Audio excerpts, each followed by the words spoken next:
بسم اللہ الرحمن الرحیم۔ حضور اکرم صلی اللہ علیہ وآلہ وسلم نے ارشاد فرمایا، جو بھی مسلمان صبح اور شام کو 3 بار یہ کلمات کہے تو یقیناً اللہ تعالیٰ قیامت کے دن اس کو خوش فرما دے گا۔ رضیت باللہ ربا وبالاسلام دینا وبمحمد نبیا۔ رضیت باللہ ربا وبالاسلام دینا وبمحمد نبیا۔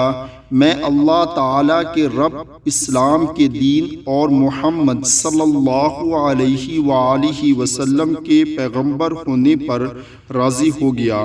اللہ تعالیٰ ہم سب کو اس پر عمل کرنے کی توفیق عطا فرمائے، آمین۔ آپ دوستوں نے ویڈیو کو آگے ضرور شیئر کرنا ہے۔